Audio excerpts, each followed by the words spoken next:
Surat Shah Mangilal ઉદેરામ charitable trust સંચાલિત મણિબા રામચંદ્ર પ્રાથમિક શાળા કોસાળમાં વાર્ષિક ઇનામ વિતરણ સમારોહ યોજાયો। શાહ માંગીલાલ ઉદેરામ ચેરિટેબલ ટ્રસ્ટ સંચાલિત મણિબા રામચંદ્ર પ્રાથમિક શાળા તેમજ સીતાબા ખુમાનસી બાકરોલા પૂર્વ પ્રાથમિક શાળાના વિદ્યાર્થીઓએ ગત વર્ષ 2024-25માં મેળવેલ સિદ્ધિ બદલ પ્રથમ 3 ક્રમાંક પ્રાપ્ત કરનાર વિદ્યાર્થીઓને તેમને પ્રોત્સાહિત કરવા માટે શાળાના પંડાંગણમાં વાર્ષિક ઇનામ વિતરણ સમારોહનું આયોજન કરવામાં આવ્યું હતું।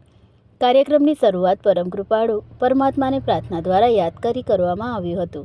કાર્યક્રમનું ઉદ્ઘાટન સરદાર પટેલ વિદ્યા સંકુલના આચાર્ય શ્રી સરસ્વતીબેન પટેલે દીપ પ્રગટાવી કર્યું હતું। તેમની સાથે મંચસ્થ મહાનુભાવો જોડાયા હતા। વાર્ષિક ઇનામ વિતરણ સમારંભમાં ઇનામની સાથે સાંસ્કૃતિક કૃતિ રજૂ કરવામાં આવી હતી, જે ત્યાં હાજર મંચસ્થ મહાનુભાવો અને વાલીઓને મંત્રમુગ્ધ કરી દીધા હતા।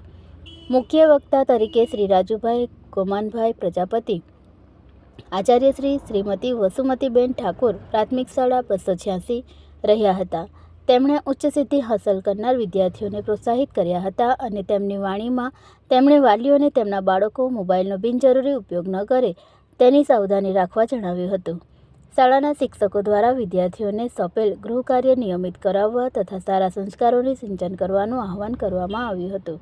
તેમણે આચાર્ય હેમંતસિંહ ઠાકોર અને તેમના શિક્ષકોના ટીમવર્કથી થતા સુંદર કાર્યને બિરદાવ્યું હતું। આ પ્રસંગે ટ્રસ્ટના મંત્રી શ્રી સંપતભાઈ શાહ, ચંદ્રસિંહ બાકરોલા, જીવનજ્યોત ટ્રસ્ટના મંત્રી શ્રી અશ્વિનભાઈ પટેલ, જગજીવનભાઈ મનુભાઈ પ્રજાપિતા, બ્રહ્માકુમારીમાંથી પધારેલ રેખાબેન, માધ્યમિક તેમજ ઉચ્ચતર માધ્યમિક શાળાના આચાર્ય શ્રી વિપુલસિંહ, શ્રી મહેન્દ્રભાઈ શાહ વગેરે મહાનુભાવો ઉપસ્થિત રહ્યા હતા।